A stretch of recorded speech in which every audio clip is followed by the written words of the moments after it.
okay. It's going to be a little bit longer story time. I don't think the whole thing's appropriate for younger kids because it is a hitchhiking story and it is something that happened to us. So it's kind of scary that happened to us. And not in a paranormal way. It was just really a frightening time. We were, it was myself, I was 17, and my friend, I was almost 18, and my friend Dottie, who had just turned 17, and then Jolene, who had just turned 16. Now, Jolene was all well off, and her family was very rich, and so this was her first job and everything. And she got it to teach her responsibility, whatever. We got it to survive. So we were working at this fast food joint and making like $3 an hour, and it got robbed. Well, we didn't know, you know, who it was that robbed, and we had a lie detector test, which we passed. Come to find out, what, I think 5 or 6 years ago, that it was his son that did it. But the owner decided he couldn't trust anybody, so he'll fire everybody. So we all got our 2 weeks' pay. Our last 2 weeks. Now, Dottie and I had always dreamt of, hitchhiking and just going and seeing the world. We were bright-eyed and all this stuff. And we always got these warnings by the old timers. You better not hitchhike, Ted Bundy's going to pick you up and it's going to be your last ride. So, yeah, but we didn't have anything to lose. I mean, we were renting a garage from a friend of ours. That's where we were staying. And we didn't have it, like Jolie. So we decided this is it. Tomorrow, we're gonna go. We're gonna go up the coast. It's gonna be fun. Woo! And we packed our bags and everything, and we didn't think Jolene was serious. I mean, she had her mom and her nice big pink bedroom and all this stuff. We didn't think she was gonna go, but this was set for us, and we were okay. Well, the next morning, Jolene shows up. We're like, what? What are you doing? She goes, I'm going with you. And she's got a little, little pouty face little girl. We had to protect her, But she had this little pink backpack. I'm all ready. I'm ready to go. Okay. So we headed out.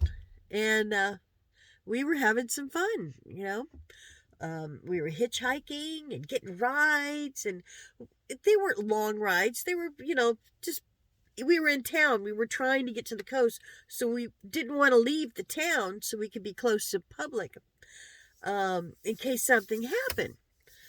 So we were getting little rides here and there, and when somebody's standing up with the thumb, the other two are either playing cards under a tree or taking naps and stuff. And it was a blast. The first day was really good. And at night, we found this little diner, and this really sweet waitress, she goes, oh, don't worry about the cook. You go in that table in the back there, and you guys, can take a nap and everything. It's out of the way. And so that was very sweet. She brought us some hot cocoa, And then the next day, we headed out. Well, we couldn't find a ride, it was just longer, I guess, because we were in between, like the town was longer and in between towns. And Jolene's starting to miss her mom and everything. Now, I couldn't call her mom because, oh my gosh, this lady hated us. Now, we were not bad kids. We were really good kids, but Jolene wouldn't tell her mom what was happening. And then she played this like, I didn't know, and oh, like, Jolene, stop it. We're not going to let you go anyplace with us. So she did not get permission to go. So I wanted to call her mom, but I couldn't because now we're invested, So we're going and going, and then it starts to rain. Oh, I regretted not putting an umbrella. Who thinks you need an umbrella? You know, I was. This was our first time out. You know, come on, and so it's raining, and we're tired, and we're getting cold, and Jolene's complaining about her feet hurting. She's like, "Look, we just need a ride. We just need a ride." So this truck pulls up, and I got this vibe. Oh, it was like tingles went all the way down to my toes. Everything's like, stop, do not get in that truck. And Jolene's like, please, she's crying. And Dottie's like, what's going to happen? Now, I always kept a knife either in my belt or, in my bag. And this time it was in my bag. So I get and I see the guy. And I'm just like, Jolene, please, please, please. All right, just to the next town. And I tell him, listen, we just need to go to the next town. I appreciate your ride. And he's like, yeah, no problem. And seemed nice enough. So Jolene jumps in. It's a stick shift. So she jumps in and she has to put the stick shift between her legs. She's like, okay, like this, like, oh, it's nice. Can you turn the heater on? He turns the heater on. And then Dottie gets in, then I get in. And we're going. And he knows we need to go to the coast, but we want the next town. And so I'm falling. Dottie and I both fall asleep because it's just, going. And then I get awakened by this sound. It's like, I open my eyes like this, and I see it's dark. And we're going really slow. And there is no street lights. There's no street lights. And every once in a while we swerve like this. And the sound. And so I nudge Dottie. Like, what the hell's going on? And Dottie opens her eyes and we both look over. And we see Jolene. And there's tears streaming down her face. And her whole body's shaking. And this guy has got his arm around Jolene with this little knife, and it's up like next to her jugular right here, like, and he's steering the truck with his knee, and he's got his hand down her, and Dottie of course goes, oh my God. And when she does that, he just goes like that and pins her to the back of the bench seat, the seat, and she's up like this. Well, I'm just like, so I just grabbed that gear shifter, and I don't know what gear I put it in. I just like this as hard as I could, and he crunch, and we went like this and went into the guardrail. And the guy hit his head really, really hard. There was immediately there's blood gushing down. And he's calling me every name in the book like we did something wrong, right? And she's screaming. The girls are screaming. I got to get them out of there. And so I'm opening the door. And because we hit the guardrail the way it was, I had to take my feet. Now he's grabbing at my hair. And I take my feet and I kick the door open. And I'm just tossing them out, right? And I turn around to grab my bag, and I see a wedding ring on this guy's finger, okay? And I look down, and I see his little knife in the seat. So I grab that knife, and he's trying to grab me, and I grab that knife, and I just right into his junk. And he goes to grab my hair, and I pulled out my big knife, and I showed it to him as I'm backing out of the truck. When I get out and I push everybody in the bushes, he backs out, and you can hear as he's going, and he's yelling, God damn it, God damn it, God. And you can hear him. And it's getting further and further. We get up on the street, and we start going. And Jolene just falls to her knees, and she's crying. That poor little girl. Oh, so we tried to console her. She just wants her mama and everything, and we were so scared. It was just so much. Whew. And and it's still raining, and we're still cold. So we're going and going, and there was moments where I carried Jolene on my back. And we just kept walking, and we could hear that truck, you know, way in the distance. And we don't know where there's a town. And so Dottie took turns carrying Jolene on her back. And finally this Cadillac comes by. And then Dottie gets mad at me because I didn't have my thumb out. But I was just, come on, I was just so tired.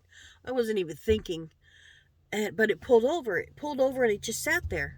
And we all stopped. You know, we're looking at it. Dottie's like, what do you think that means? I'm like, I don't know. So we get up closer and Jolene sees it's a man. No, no, no, no, no, no, no, no, no. And I'm just like, no, no, no. And we both turn and we're don't worry, don't worry. We're not going to let anything happen to you. I promise we won't let anything happen to you. So we come up and it's a nice man. I mean, he looks nice. He's dressed really nice. It's a nice Cadillac and stuff. And we explained to him what just happened. He goes, oh my God, well, that's awful. He goes, look, you girls can all get in the back together and I'll take you to the next town. There's got to be a restaurant. I can get you something to eat and warm you up. We're like, oh, yeah, okay. So, I mean, he had more to lose than we did because we could just come up and, get him from behind if we wanted to. He didn't know, so he was kind of taking a chance on us too. So he did it. He took us to this little diner thing, and we got hot chocolate, and the waitress came out and got us some hand towels, and we dried off a little bit, and she let us sit in the booth in the back for a little bit. And I thought, okay, I have to call Jolene's mom. I have to. And so I go to the payphone and it doesn't work. And I ask them if they have a phone in the back, and their phone doesn't work. And this is before cell phones, and payphones were only 10 cents, if that means anything. And so he goes, well, listen, you guys need to get back in that direction anyway. And I do have a house out there. It won't take long. I mean, a couple hour ride or so. And you can sit in the back. And he says, you don't have to. I'm a successful man. I am a successful artist. I do, he did music for movies. And he says, come on. And he said a couple of the movies that he did the music for, and I recognize him, having the background with my sister and everything that I have. So I was very interested and intrigued. So I'm like, okay, well, that sounds safe enough. So we did it.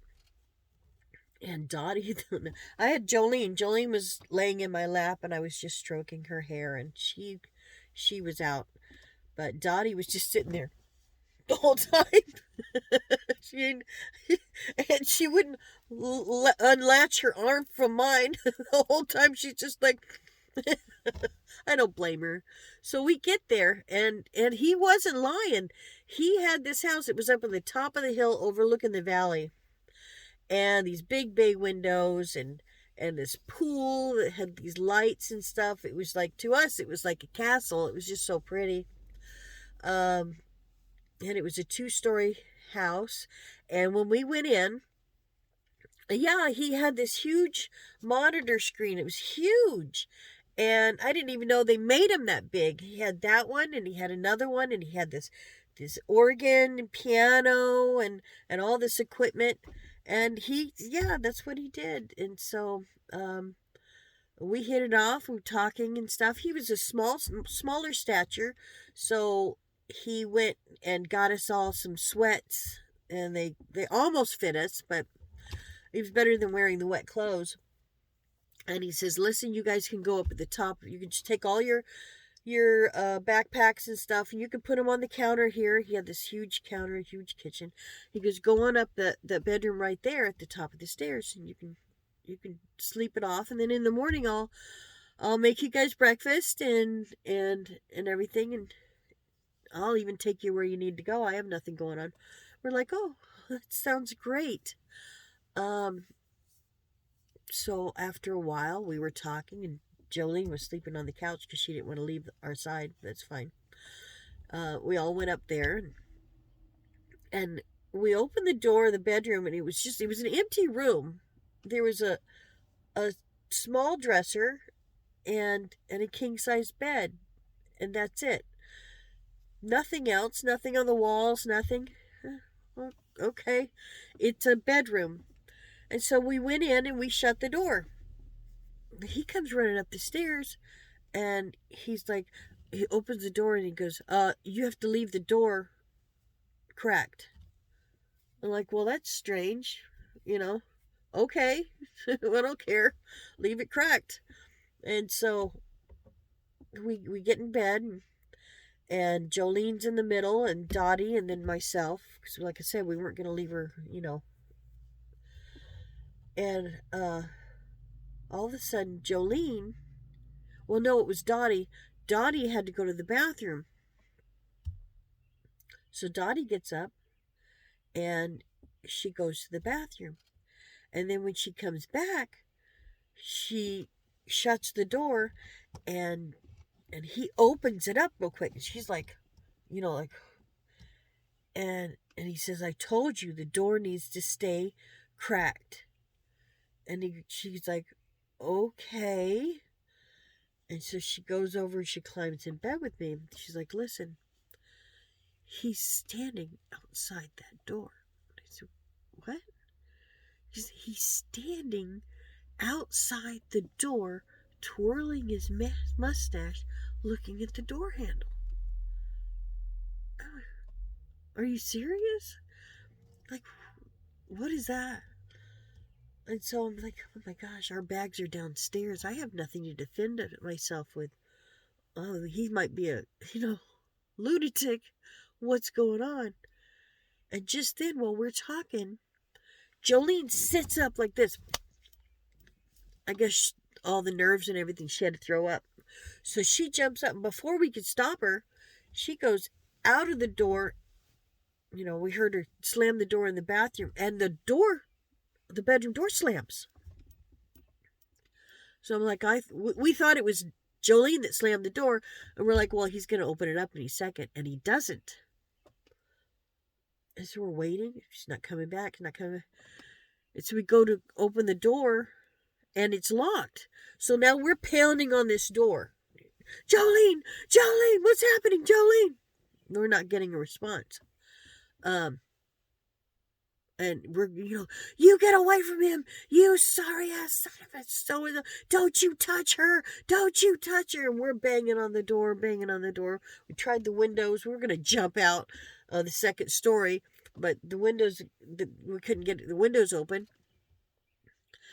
And so we're just like, oh my gosh. So we're sitting there and we're just frantic. Now Dottie's crying. I wanted to cry, but I couldn't lose it because, I felt like if I lost it, that would be it. And so Dottie's crying, and I'm trying to calm her down, and we're just sitting there on the floor, just, like trying to console each other, waiting to see if we hear anything. And about, I would say an hour, maybe an hour and a half goes by, and we hear this car door. And we go running to the window. We couldn't see, anything because it was facing the other way. And then the front door slams, and we hear the car take off. And then we hear him coming up the stairs. So we're standing there. We looked around. I was even looking for something because I thought maybe I'd take the pins out of the door or something. So we're looking around, and he comes, opens the door, and says, I told you need to leave the door cracked. And we're like, where's Jolene? You sorry ass. Where is he? He starts laughing at us. He goes, I didn't do anything with your friend. Her mom came and picked her up. He's like, God, I do something nice for you guys, and this is how you treat me? And we're just like, well, why did you lock the door? He goes, I didn't lock the door. That's why it needs to stay cracked open, because it'll get stuck. He had an answer for everything, right? So he goes, why don't you just go to sleep? It's going to be morning soon. Just go to sleep. Okay, so we went over to the bed and we got under the covers and we just kind of like sat up there and we were too scared to sleep. So we just huddled there and waited. And then all of a sudden, this guy comes in the room in his tidy whities. And he comes over and now the bed, there was no metal bars. It was just a box spring on the floor with the mattress. So he comes and he steps on the bed and he just goes like this, with his hands on his hips, looking at us. And we're just like, what's happening? And he goes, move over. No. He goes, move over. I'm just going to sit here. I'm going to talk to you guys. We're like, no. And so he comes over between us and he just goes, and of course we just like this.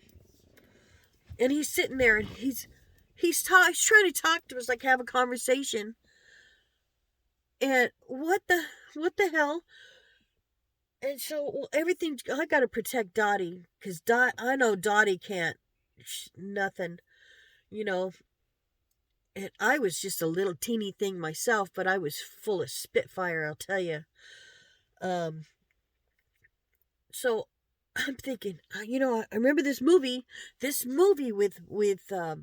this gangster, and he was being all mean to this blonde lady, and she started laughing at him. She started making fun of him. Now she got punched in the face, but she got away. She was able to live. And so I'm like, all right, well, I don't know what else to do, so I'm starting to make fun of him and laugh at him. And I pulled, and I'm looking at her like you do it too, and she's calling him short and well, that's why he doesn't have a girlfriend, blah blah blah blah blah. And we're just like really, really, and I'm expecting him to get angry or something, but he doesn't.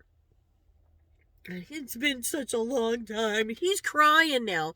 It's been so long, and my life is blah, blah, blah, and nobody understands me, and he's just like, all this stuff. I just want to sleep.